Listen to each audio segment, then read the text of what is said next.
Hello, welcome to Tub Talks with Damon. My special guest today is Patrick McNaughton, the founder of dandyqueerart.com. Welcome to the tub. Thank you. It's so good to see you. It's good to see you too. It's been a long time. It has been a long time. I have known you for about 10 years, seen your work, and yet we haven't seen each other at least since the beginning of the pandemic. So it's really good to catch up with you. I was married for a while. So you were married for a while. Let's talk about that. So, but I will ask you too to speak up a little bit. Oh yeah. Okay, everyone gets to hear all the wonderful things you've got to say. All right. You comfortable? Yeah, I think so. Sweet. Then just adjust accordingly. This bathtub we make do. Beautiful.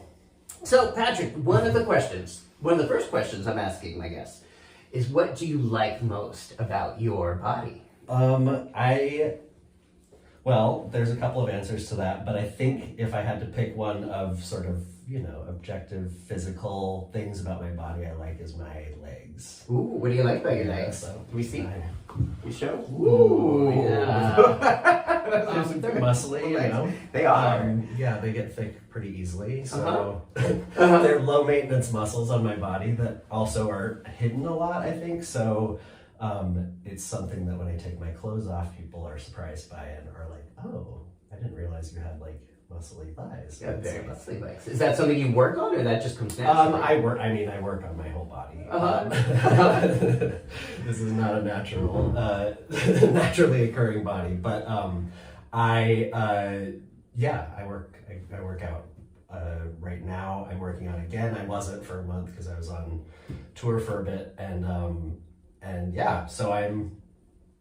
So you like your legs? Yeah. What was your second answer going to be? My own legs. Well, I would say my eyes, but I don't really know if that's That's a body part. Yeah. Or my eyebrows, I guess. My expression sort of, it does a lot to communicate my feelings. And I enjoy that, unspoken communication, nonverbal. Non-spoken. Though I'm very into verbal communication as well. Yes. Now you mentioned, I want to talk about Dandy Queer Art, but you have also been through a lot of things, and I think your experience has already helped so many because you have spoken honestly about experiences and some things you've been through in recent years. So I'd like to ask you about some of that, and talk about some of the things you're learning along this way. And I think, again, this is how our community often helps each other. Right. So you recently celebrated an entire year of sobriety. Yeah, not that recently, actually. It's been, as of the 19th, it's been 14 months. So, okay. And that's sobriety from alcohol. Sobriety from alcohol? Yes. Okay. I smoke weed and I use poppers. Okay. So I waited about 10 months until I reintroduced them into my life. Did some checks to make sure that I wasn't using in a way that was unhealthy or was, addictive behaviors, and been doing pretty well, enjoying myself. So I reintroduced that a while ago, which is pretty controversial. It's a hard thing to navigate because I was in a 12-step program I went every single day for 6 months at the beginning of my sobriety. Wow. And I was completely sober at the time. I wasn't having sex or dating anybody or doing anything. At the very beginning of it, it was during the pandemic, so it was online. So I actually felt even more comfortable going online instead of to in-person meetings, because it's you can show up and not turn your camera on, and you can kind of explore it a little bit and dip your foot in without having to do the I'm here, here's my face, I'm an alcoholic, which was super helpful. I had been in and out of rooms before. I was in an outpatient program because I've always had a bit of a drinking problem that just kind of steadily got worse because my marriage was not in a good state, and neither was my career or any of my, I was making terrible decisions with my life, and I was doing a lot of self-harm because there are so many different reasons and I could get into it, but I was going down a really, really dark path. So sorry, where were we? Where were we going? So 14 months ago, Oh, right, you right, made right. that Yes, decision yes. to cut everything off, drugs and pot, alcohol. It was a like- decision that essentially coincided with my decision to get a divorce from my husband. Okay. I had a very, very severe alcoholic downward spiral with suicidal ideations, and I was like very close to death in a very like uncelebratory way. Not that you would celebrate it, but what am I looking for? In a very like blasé kind of just like pathetic alcoholic, like you're gonna kill yourself because you just think you're not worth anything, or you are going to kill yourself because your organs are deteriorating because you're just not taking care of yourself. So that was a whole big drama, and then I was here for 2 weeks because my lawyer told me to stay in town because just lots of drama with like uncertainty about COVID and traveling and all that. So I just had like a 2-week really, really dark period in my life where I alienated a lot of people and made a lot of like made a lot of mistakes just in a very short period of time with like how I was communicating with people and what I thought I was after. And then I finally landed living in Fresno with my dad in the town I grew up in and clawed my way out of. So it was that after you chose to get sober or before? I chose to get sober. The process of it was that I knew that I was in trouble. And I had always told myself when I was drinking, like, if only I could get my shit together, like I could, go to the gym and have this body I've always wanted. I could start this queer art website. I could do all these projects that I've been like, because I have a huge imagination, love working on big projects. Some of them fail. A lot of them failed because I was an alcoholic. And so I had this just fantasy of like all the things I could be doing if I wasn't married to my husband. And it sort of was like, okay, well, you're not married to your husband anymore, so what are you going to do with your life? And it was partially about like proving to myself, I think, that like, okay, put up or shut up. Like, I have this opportunity to get my shit together, to like pull my life together, to get rid of this this thing that, not rid of it, obviously I'm still an alcoholic, but like to rid myself of the obsession with alcohol that I was suffering through.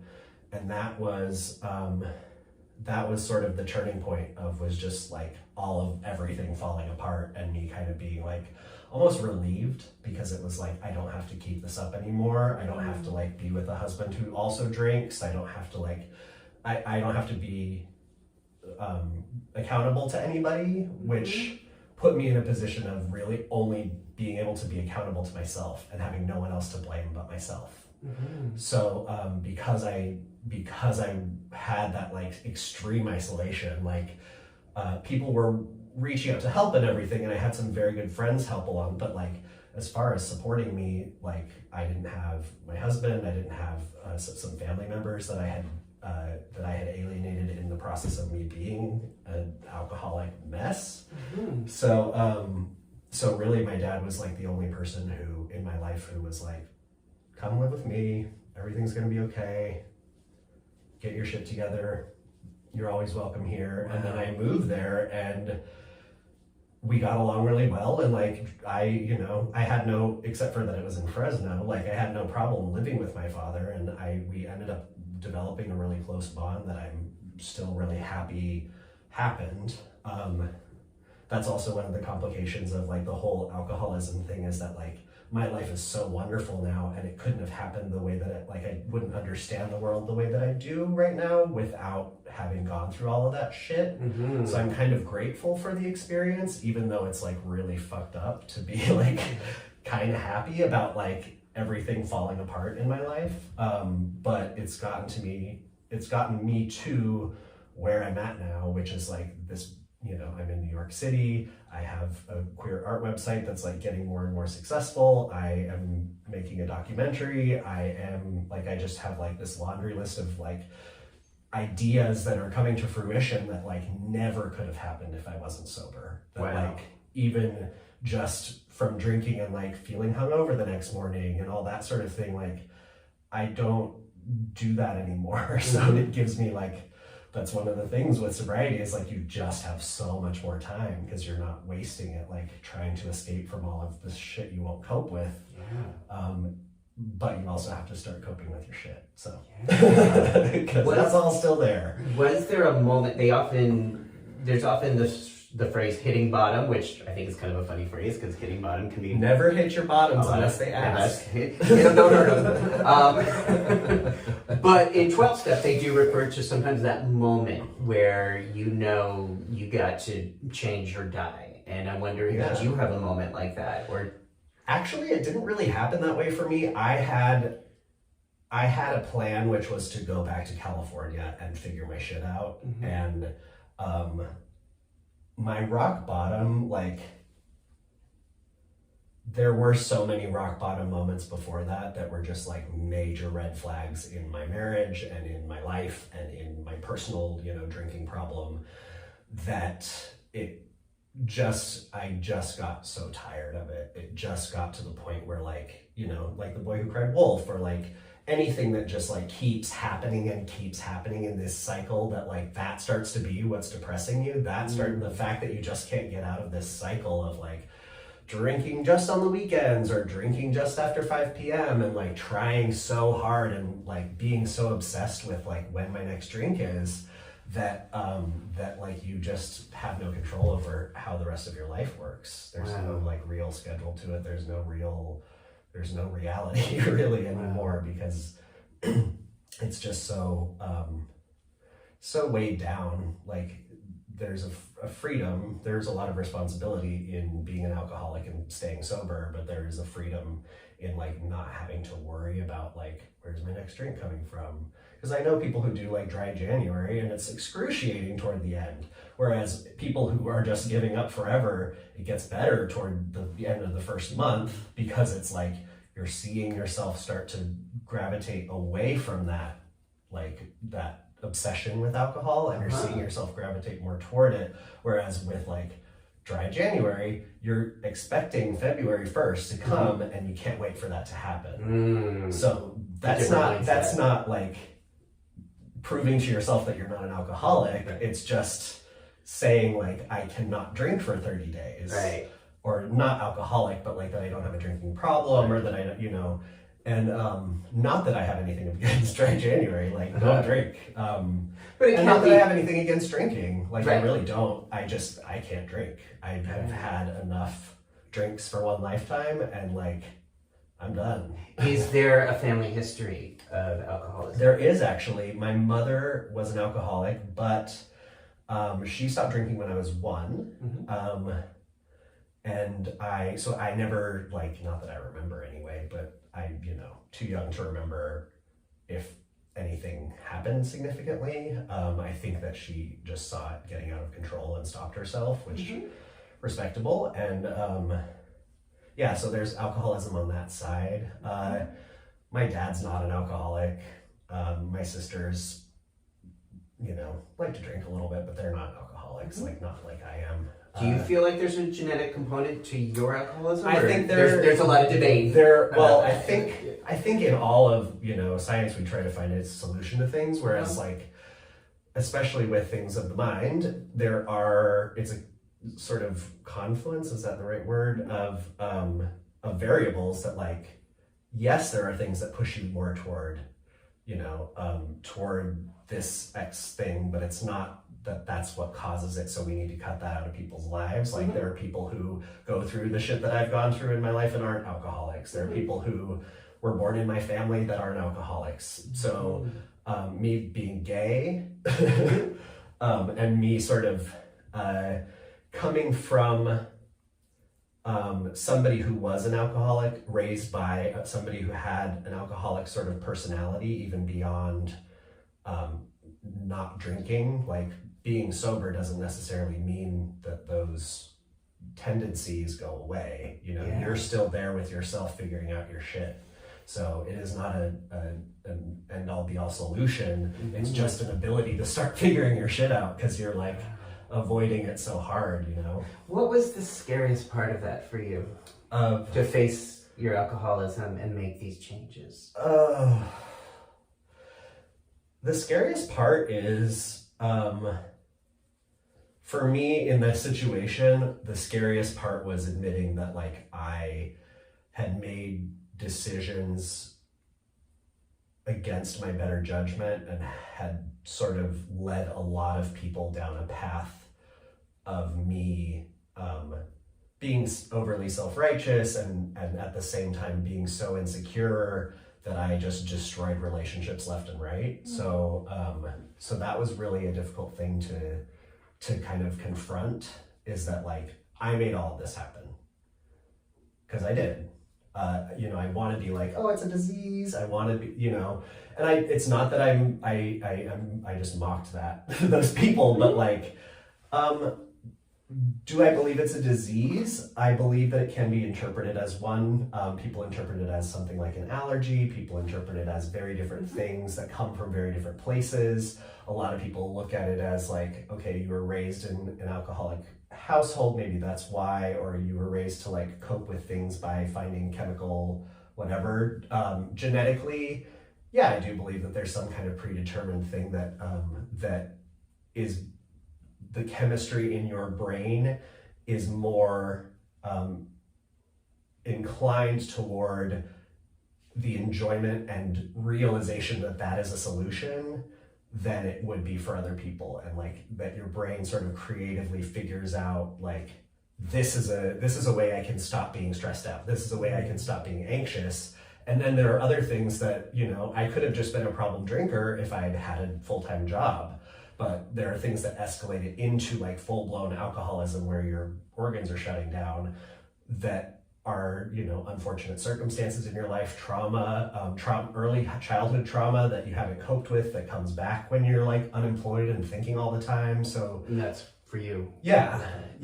And so there are a lot of complicated things that lead up to, me waiting until my husband goes out to check the mail at like 7:30 in the morning to like find the spare key that he doesn't know that I have to the liquor cabinet that's locked because I'm a drunk, and going down and just to feel like baseline normal, chugging as much tequila straight out of the bottle as I can, and hiding the key before he comes back in. Wow. So and in retrospect, did he know that you were sneaking alcohol, or he knew he knew the tip of the iceberg, but he didn't know like probably what was fully going on. And I think that like we played into each other as far as that goes with like just denial of it being as severe a problem as it was. Yeah. So in retrospect, what was the correlation or the causation with your marriage and alcohol really becoming a problem in your life? In other words, did the marriage cause it? Did the marriage exacerbate it? Was it already there? It was already there, Okay. and just waiting for like me to have somebody who's like funding my existence, basically, who I can also easily manipulate because they also enjoy drinking. So it's very easy to say like, oh no, I'm fine, like I'll be okay, I can manage it. And because I think we had developed a camaraderie over drinking, that was like a big part of how we socialized with each other, like how we enjoyed each other's company was, let's get drunk and watch a movie, let's get drunk and go to the theater, let's go out to dinner and get a really nice bottle of wine. That enjoyment of it is what made it so difficult in the end to stop. And that being unable to stop, and sort of not wanting to because I'm addicted to it, but also not wanting to because I do want to provide this dynamic of like camaraderie and fun, and like I don't have a drinking problem. I don't like, we can go back to when I wasn't, vomiting my guts up every morning for no apparent reason or and did he realize that? And turn a blind eye, or was he in denial? I don't know what he knew and what he didn't. From your opinion, do you think there was an enabling going on there, or was enabling? there Yes. denial? Denial, yes. To what extent, I do not know, and I would not like to be accusatory at all because he did put up with a lot of shit. Like what?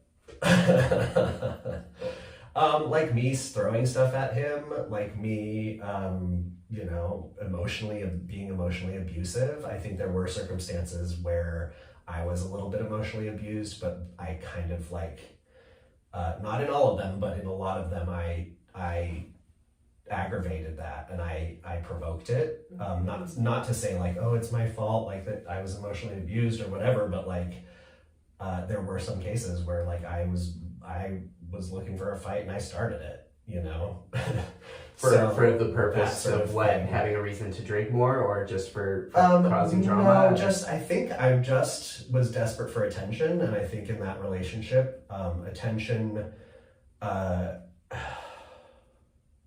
don't know how much I want to get into this, but that there was a certain degree of withholding of attention in order to get me to behave a certain way. And that dynamic of me struggling for power over feeling worthy of attention, and needing to feel worthy of attention, that dynamic being allowed to happen sort of is what really dissolves things inevitably. Okay. That makes sense. It makes a lot of sense. And that makes sense at the end of things. It does. I'm so grateful. And so to you for being so open and honest and vulnerable about these lessons. I think it's really generous of you to share this. I know a lot of people who are watching this are struggling as well, and that's why I'm asking this. Oh, yeah. Because I think you are articulating things. You're articulating an experience that a lot of people are having, but maybe don't have the words. Yeah. To have. Well, I have a lot of words because I've had a lot of time to think about it. Yes. So, yeah. Was there, when you decided to make this change, was 12-step the primary means? Did you also go to therapy or rehab, or what helped you? Oh, it takes a team. That's the thing too, is that people don't know you need help unless you ask for it. And that is a big lesson I learned. We're talking about denial and all that stuff with my husband, but I wasn't asking him for help, and I assumed that he knew that I needed it at all times, or I assumed that he should know that I needed it without me having to tell him, which is a false assumption on my part, because it's how would he know? But so it's been, sorry, I lost my train of thought. About what helped you? What helped you make these changes in your life? Was it therapy, 12-step rehab, some combination? Okay. Yes. So reach out for help, always. People don't know if you are in need of help unless you ask for it. That being one of the primary lessons or one of the things I took away from being in a 12-step program is that sort of you got to give it up, because the things you've been doing don't work anymore. Maybe they worked for you at one point in your life. Maybe your life was fucking great, and maybe you were, in control of your drinking and having a great time, but it doesn't work anymore. And when it stops working, you have to stop doing what you've been doing. You just have to. There's no easy way around it. There's no easy solution. It takes a lot of work. And it's an unfortunate thing to find yourself in that place of needing to do a lot of work. But I lost my train of thought again. It's okay. It's doing the work, needing to do the work, getting the help. Thinking so much about it. Right. You're doing great. Thank you. You're doing great. No, but what was I talking about? What was the original question? Okay, so it's 12-step rehab, therapy, what friends, all the family. things were, yes. Did you go to Betty Ford? Did they make you scrub the toilets with a toothbrush? But I did go. Did you finalize the Manelli? No, she wasn't there. Uh-huh. No, I didn't actually go to a rehab situation. It's my views on rehab. I think that it's very good for some people, but if you have a situation where you are with, I had the perfect situation where it's my dad lives alone. he's like a caring person, keeps to himself, very low maintenance, and he had a place for me to stay with my own bathroom and, you know, whatever, in his apartment. Well, that was basically like my rehab. Like I was there was no booze around. It was also COVID, so like everybody was on pause, or a lot of things were on pause. Well, the funny thing too, though, is like when you're in AA, the people in AA, when you're in a 12-step program, I think I'm not supposed to talk about AA specifically. General 12-step. Yeah. When you're in a 12-step program, sorry.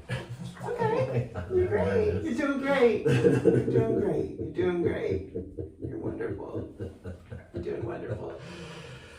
It takes a whole team of people, is what I'm trying to say. And I didn't want to reach out to anyone for help. And there was so many times in my entire like process of trying to do recovery, but like trying to do it my way and failing miserably. There were so many times when I was just like, I can do this myself.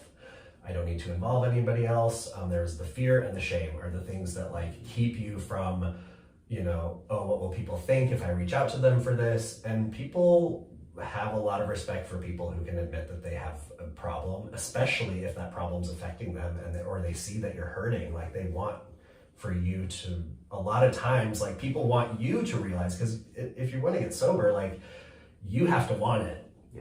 And a lot of people around you, if you have a problem, probably see that you have a problem and don't feel comfortable saying anything about it, but they want you to get help. They want you to see it. They want you to want it. And unfortunately, it's one of those things where like, there are a lot of people who don't want it and they continue to harm themselves and they continue to go down this path that like the people around them see they're going down. And I was on that path for a very long time.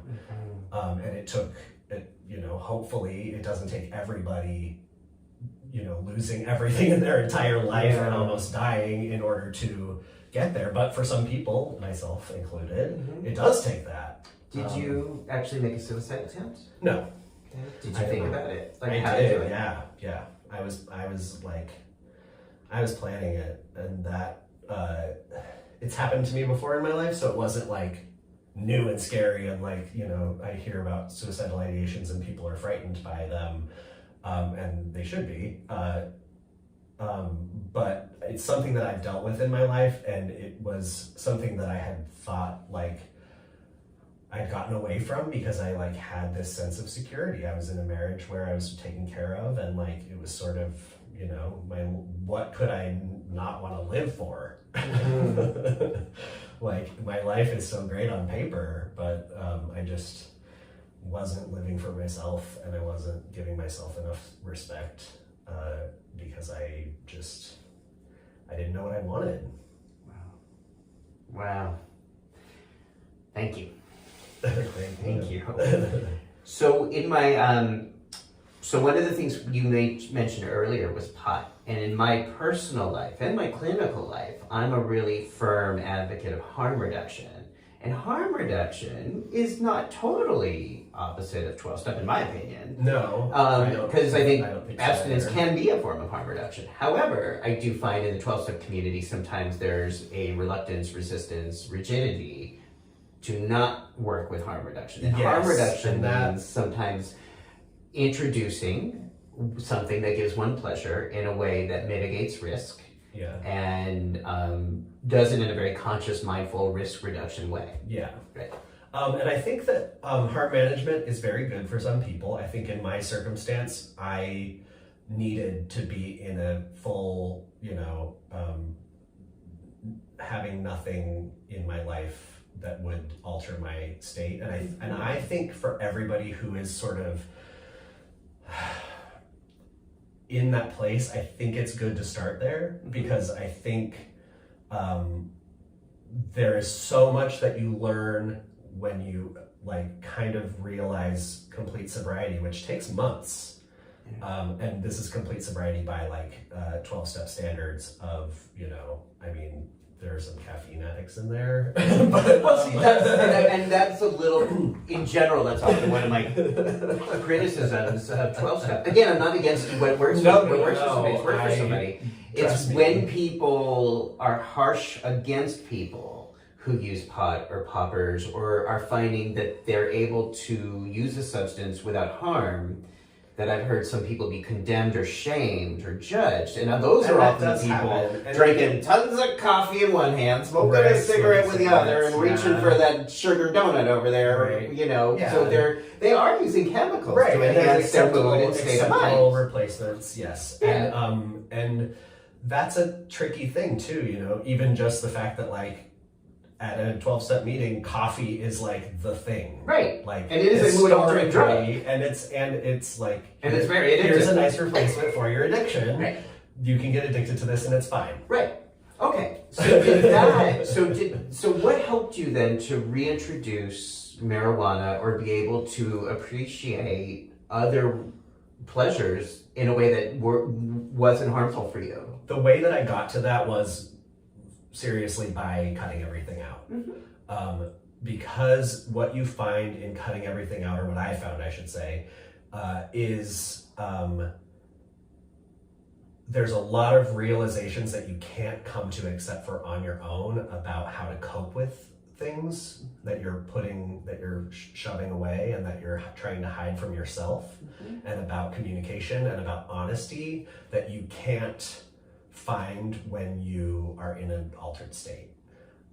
And it's not about cutting it out for a weekend. It's not about cutting it out for, you know, a month or a summer or that sort of thing. It's about this freeing concept of giving yourself over to educating yourself about yourself, really, mm-hmm. about like giving yourself the time and being respectful enough of your self, of your, you know, psyche and your body to recover from the things that you've done to harm yourself.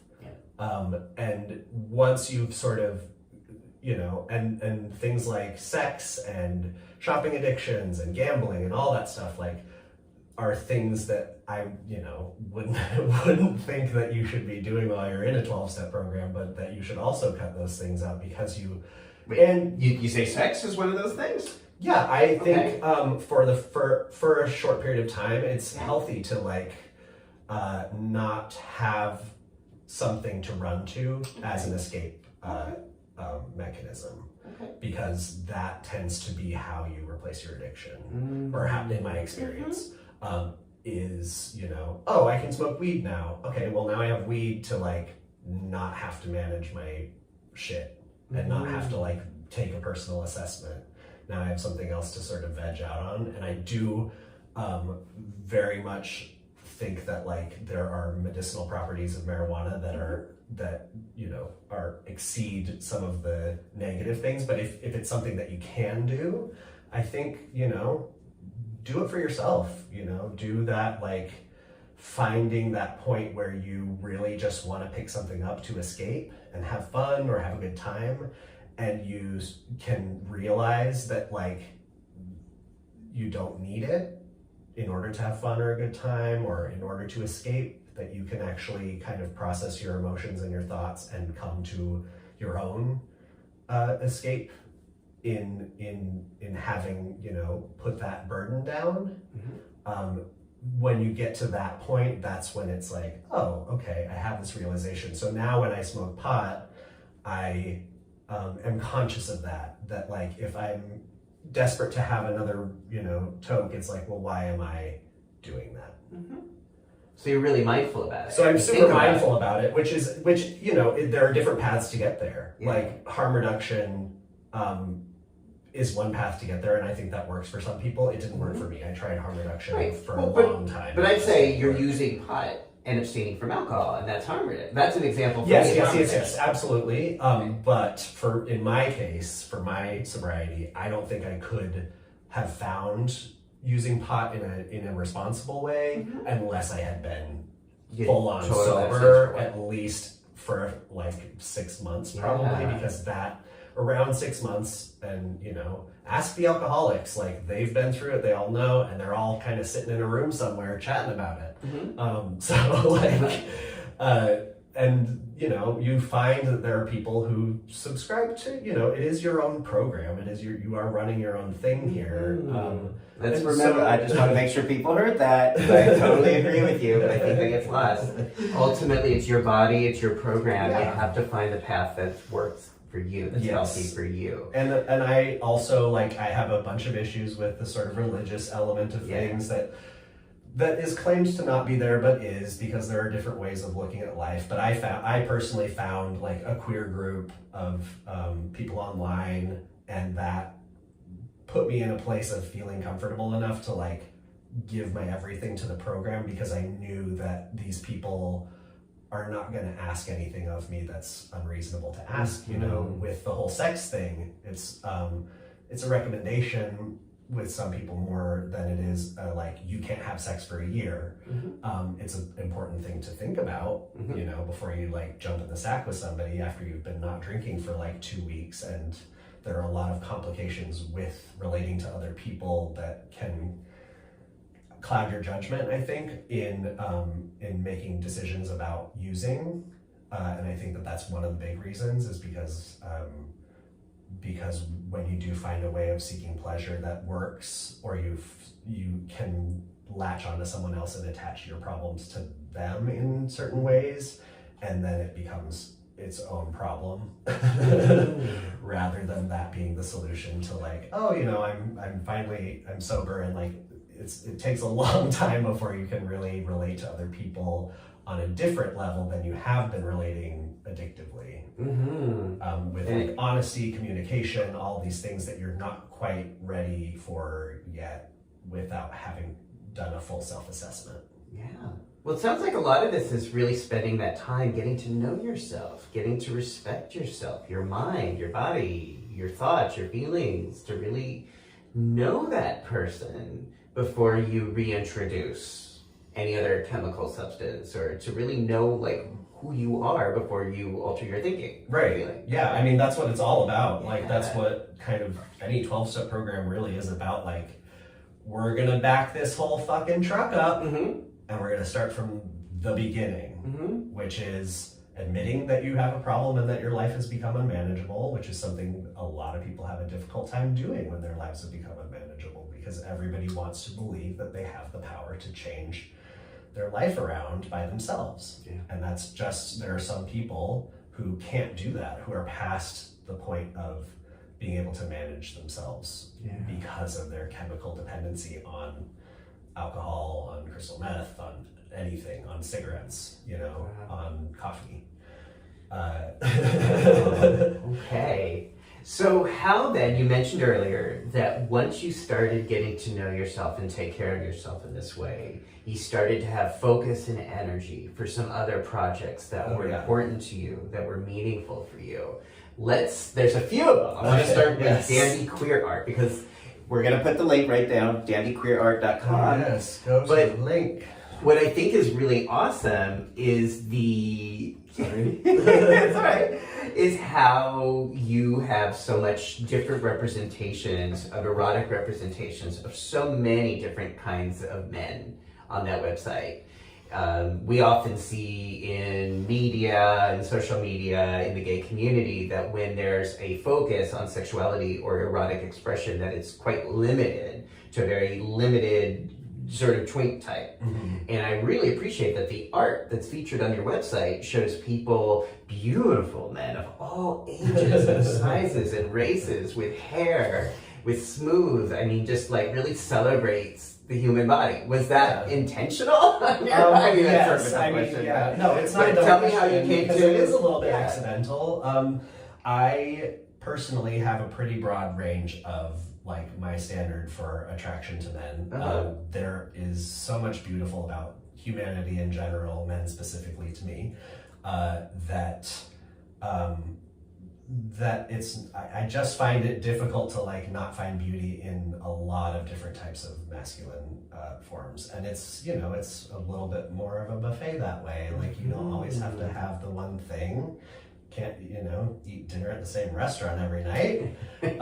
So I guess it is designed that way a little bit, but I've also I'm also working a lot on diversifying it even more.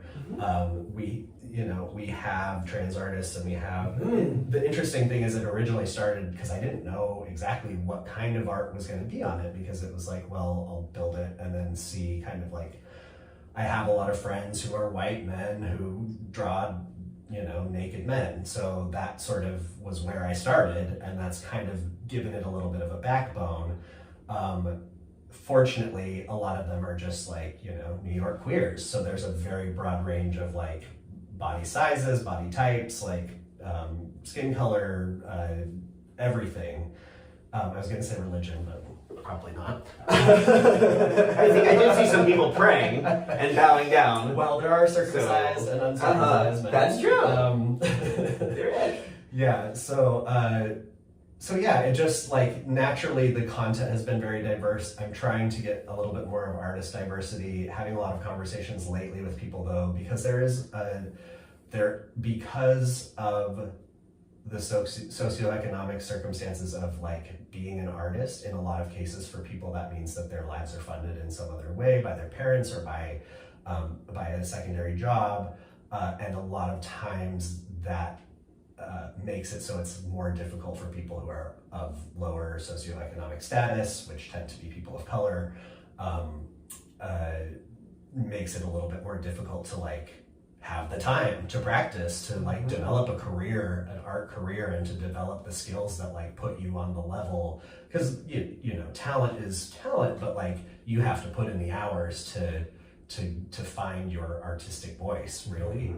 And so I'm trying to figure out where that diversity range comes in to get more people involved at sort of the ground level. And so there are a few kind of things I'm working on now that are a little bit more geared toward people who maybe don't have as much experience or as much like money to have a practice.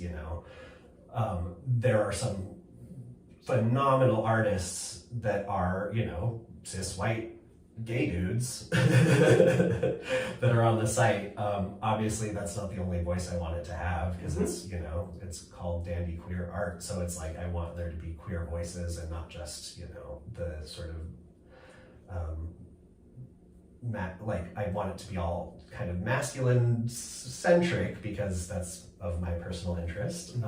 But I also am looking to diversify it a little bit more. So, if anybody, if they want to, people want to get in touch with you, people who are, Okay, so again, that's right below. Oh, yeah, All your information is right below.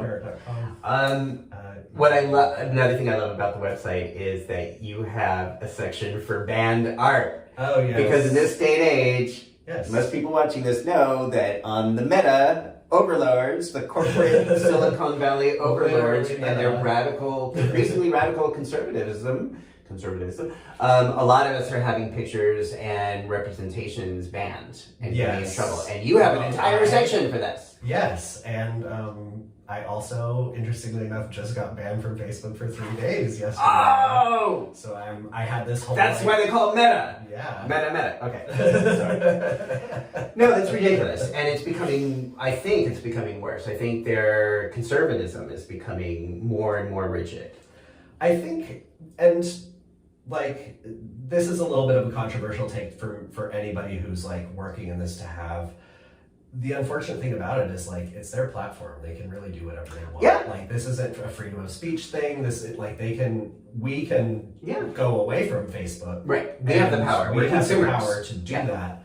Unfortunately, they've developed this thing where like you have so much access to people that you wouldn't in any other way have. That like, what do you do? So you abide by the rules. Well, I didn't abide by the rules, and I kind of like I got my tried to get it in there. slapped. Do I want it to be that way? Times. No. Do I think there's a very easy way for them to figure out how to allow that to happen and for like children not to see it? Yes. Are they doing that? No. And I think that that's actually where the sort of bigotry lies, is that they're not facilitating a community based on how the community operates. They're saying your community is not allowed because this community operates this way and they want you to operate that way as well. When it's like, well, why don't you just have people have the choice to in in what they see. Like, I can mark my picture as an adult photo, Right. and don't show it to kids, Right. you know. But and then if you do, they can say, "Hey, you made this available for 18 and under." There are many ways around it. Right. They just don't want to figure that out because it's a lot easier, and especially for them as a company, to sort of in a, you know, heteronormative Christian culture, which we live in, it's easier for them to just say, no, we don't do this, because, like, you know, what are the pervs gonna do? They'll find somewhere else, but they're not like the people who are shoveling lots of money into Facebook advertising, which is really what it's all about. Well, I think we do need an alternative and a choice. I mean, you know, there are again, so many right now too, though. Right. You know, it's like, because as time goes on and as your work continues, you're also finding ways to celebrate and represent the pervs, which we say lovingly. That's a loving term, like the sluts that I use a lot. But you adjust. You are creating a documentary celebrating pervs and so many sexual flavors. Yes. Tell me more. Tell me about the documentary. So the documentary started because I had intended to go on a trip across the country because I had to move back here, or I didn't have to, but I decided that I'm going to move back to New York City from Fresno, okay. From like being with my dad and being like, where do I go next? My divorce is settling. I finally like have the freedom to like really establish myself somewhere. And I, you know, chose New York because I have roots here, and I have, you know, I have people that I know that I've known for a long time. So I thought I wasn't coming back here because it's like, oh, you can go anywhere you want in the world, and it's like, well, no, I'm going to New York. Anyway, sorry, what actually? So how your documentary came about? How it's forming and what's going on with your documentary? So how it formed is essentially that I had planned to do this cross-country road trip to get all of my stuff, because I started Dandy Queer Art at my dad's house, and I had all this stuff that I could have shipped, but I was like, you know what, this calls for an adventure. And I had recently met a few people through the art website, and through I took a bunch of pictures of people's asses. It's a project I'm working on at queer events. Sort of in the way that this works, to get that sort of intimate, playful, but also kind of sexy vibe of just two people, and then kind of showing the world look at what we did behind this curtain. But yeah, so through doing that, I met some people just across the United States who were like, oh yeah, if you're gonna take a road trip, you can come visit me. And because I was working on the queer art website, it was very project oriented. How can I turn this into a project, and also how can I spend a little bit more money to maybe ultimately make some money off of this me having to move all of this stuff across the country. How can I turn this, how can I polish this turd, you know? So I went, and then I started planning it about 3 or 4 months before I left, and it snowballed very quickly into oh, we have to talk to my friend about this, or my friend's into this weird thing, or this person would be so good to talk to because they're so eloquent, or they have been through so much, and so I went across the country. I interviewed I think I'm at 30 now, and I'm interviewing people here as well. You might be one of them. I would love to. I would love to. We can do it from this bathtub. Okay. If you want. Into it, yeah. I'll do it anywhere. Yeah. Oh yeah, I'll do it anywhere. Okay. Yeah. So. And they're talking about kink, but that to me is such an umbrella term. It's so broad. It's so broad. The whole thing is so broad, and so. The thing is, I'm trying to approach this from a very introductory standpoint. So it's a lot of dipping our toes in, and not a lot of diving, but there are a few things that I definitely dive into. Just fisting, water sports, sounding, things that I had not experienced, but I have a lot of questions about, pup play. So just And are people showing you these activities? They or are talking showing me. Okay. So we're talking about it. I generally in the interviews I talk to people. The thing is, through this whole thing, I didn't know beforehand what this is going to be. I just wanted to get something and then create, something out of what I get. So yes, I can relate to that. That is like naturally, Yeah. So I didn't really have like planned questions or anything like that. It was all like, tell me a bit about yourself. So I did a little thing beforehand where I told them my story because that's going to be told in the movie and they don't, need to hear it on camera. Told them a bit about my story and my intentions, and then talked about like what they're into. And I divided it up a little bit so that we focused on different things. So there are people who are into several things, but like it's it's like, oh well, I have somebody talking about spanking, so let's talk about sounding, and you can show me how sounding works, and you can do that. So a lot of times in the interviews, it's about people's experience and like how they got into kink and how they feel about kink, and some weird stories. Like in every single one, it's a little bit different, and it really is just about the personalities, because I wanted, one of the sort of objectives of this is to show the diversity of personalities and make it seem a little bit more accessible and a little bit less scary. Because one of the things for me, when I was younger and there was no PrEP and I was very scared of getting HIV, AIDS, and when I was, afraid of sex so much that I saw these people have this amazing community and have this amazing sex lives that I shunned, because I was like, if I talk to those people, I'm going to get AIDS and die. Yeah. Just like I just had that kind of innately programmed into me by media, by it's like, oh, they all hang out in the seedy dungeon of this basement, and they and to some people that's why they do it, and like hats off to them, because it is pretty fucking hot sometimes. Oh, that made me lose my train of thought too, because I was. So that was the fear you grew up with, that I grew up with. Yes, the fear I grew up with of not being able to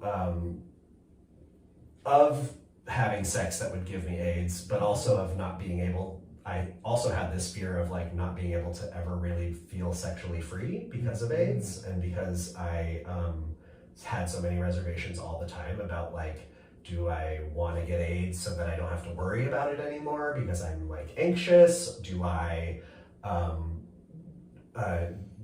just want to like find a partner and be monogamous so that I don't have to work, which is what I did, and it turned out not to be the decision that I really wanted. But sex to me was a lot of like, that was the first priority, was like, how do I not get AIDS?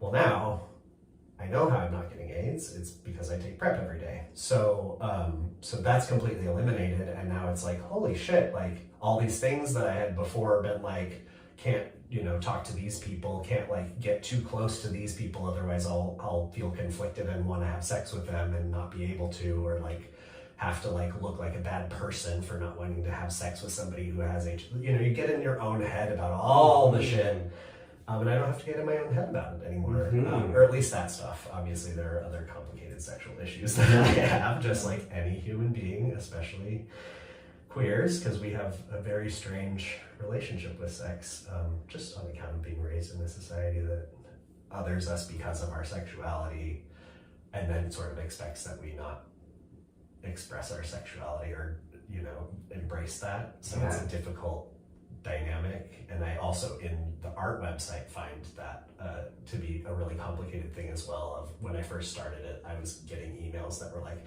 this is not how gay men are, like stop representing queer culture this way, and it's like, well, sorry buddy, but like this is how some gay men are. Maybe you're not, and that's okay, but I am, and these guys are, and we're having a really good time, and we're not hurting anybody, and like you're afraid. Yeah. Whoever you are, you're afraid of something, and I can't help you because I'm going to keep posting this on the internet, and there's nothing you can do about it. So, so it's been. Where was I? Sorry, I keep. It's okay. No, you're great. So the documentary is really illustrating the flavors of sexual expression and that some of that interest came from your own experience. Yeah, the documentary is 100% about sexual expression. So, and a lot of, I guess, the motivation behind it was self-exploration and having these people kind of help me down that path. And there are plenty of people who are, in a very approachable way, are willing to help other people. And that's one of the surprising things about the community that I kind of knew going into the filming, but the reason that I wanted to film this is because I had such a warm welcome.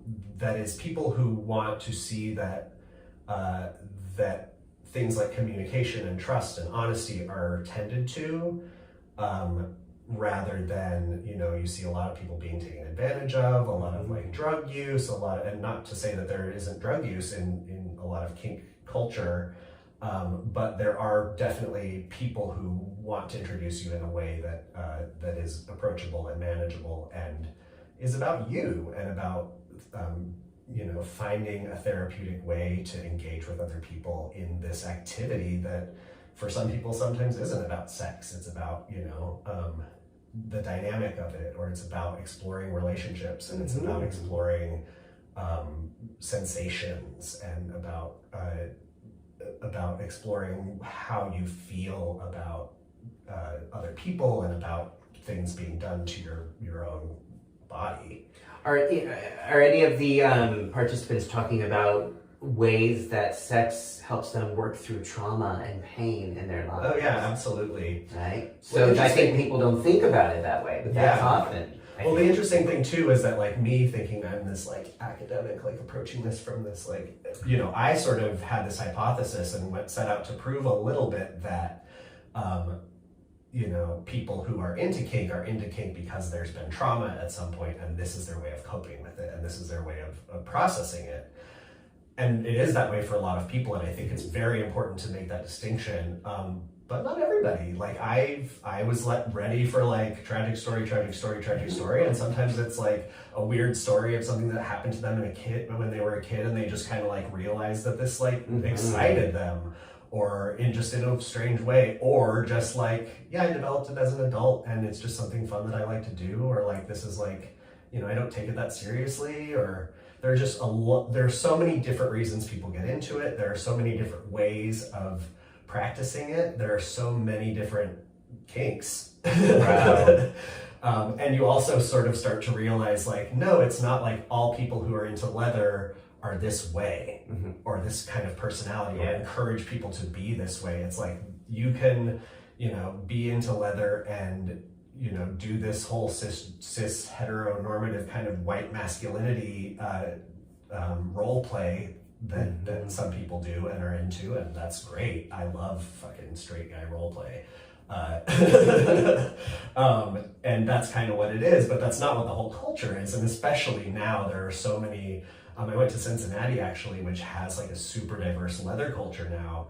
Like there's a Miss, and their most recent Mister is a trans man, and so they've got like this really diverse scene going on that's like so fascinating to see, and also just like because of the sort of socioeconomic because leather's expensive. So you see the leather community be a little bit more embracing of different types of costume and different types of like celebration of like it's a celebration of masculinity, in a similar vein to drag being a celebration of femininity. That I think is like so diverse that people just kind of go leather. Well, then guess what? There's also fisting. There's also like ABDL, which is like adult baby diaper love. Okay.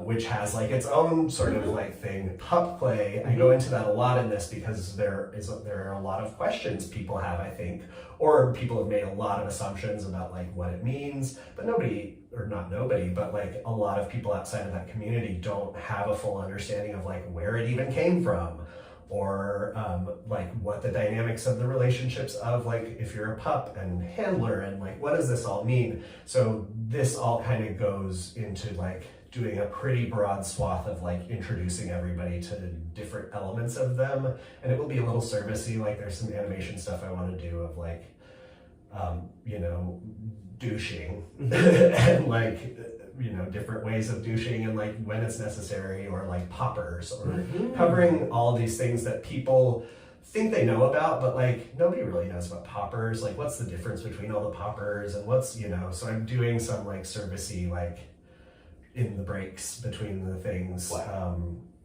stuff about all different things like fisting and etiquette. Finding a partner for kink is actually a really important thing to be aware of, because there are a lot of people who will take advantage of people who are, you know, young subs looking for a dom, who just want to hurt you, or who just want to take advantage of you. And there are people like that in the world, period. Right. Like, you just have to look out for those people. But people in situations of, you know, being young, being new to a sexual culture in general, you know, homosexuality or you know, being queer sexually, people who are new to that, because they have so many questions, it's very easy to answer them, but you want them answered by the right people. And I think that the reason that the people in this documentary have been so forthcoming is because they have seen that sort of thing play out, or they know it exists, and they want to make sure that everyone is aware, like, these are not the people that this community holds up, and this is not the kind of thing that we stand for. Wow. I can't wait for this. When is it going to come out? Oh, good question. Probably 6 to 8 months until like things are finished. Okay. There's a lot I want to do, and a lot of it depends on funding. I will be having a Kickstarter soon. Okay. But and when it is, please let me know, and it'll be like right underneath there. Wow. I feel very like tiny in this tub.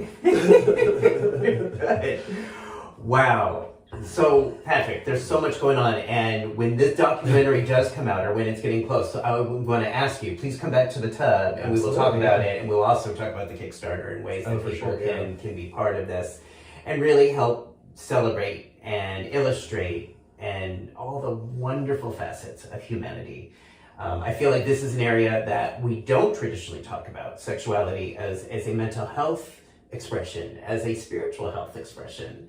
And I feel like you're bringing a lot of that into our lives right now. Yeah. Even at the risk of getting punished by the meta overlords. Yeah, oh no, I'm ready to be punished. Okay. No, I've thought a lot about like what this all is going to mean to like me, and you know, maybe I'll get raked over the coals, maybe I will, but... With or without your consent? Oh, well, at this point, it's with my consent. With consent, yeah, okay. You know, whatever gets more publicity, I guess. Wow. Well, I just want people to see it, you know? I want to create a thing that... Is there a title?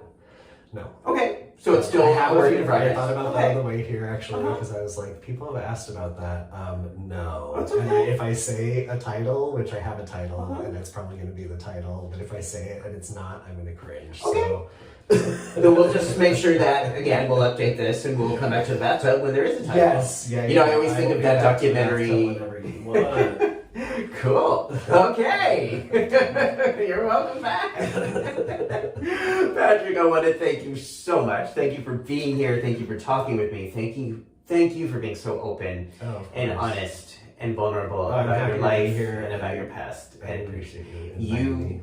You know, so I was trying to remember, when did I meet this guy? And I was checking my emails, and it was like, we met almost exactly 10 years ago when I was doing outreach for vaccine trials. And I was at Metropolitan Bar, and people were sometimes not very nice to me. I didn't take it, but you know, when you're out there in the field doing work to help people learn about... And when you're asking for signatures too, there's an even bigger like... There's a reluctance, and people were not... But I remember the day, because I was having kind of a shitty day, but you came up to me, you talked to me, you were nice to me, you were willing to learn more about the vaccine trials, and that was just always like, God, that's such an awesome guy. I'm glad that was your perception of me, because I just don't remember ever being a nice person at the time, but I'm glad I was nice to you. So I can so again, I think that's interesting, because you, in many facets, I think, have been kind and compassionate and generous to people, and maybe it didn't feel like that, or maybe there's not,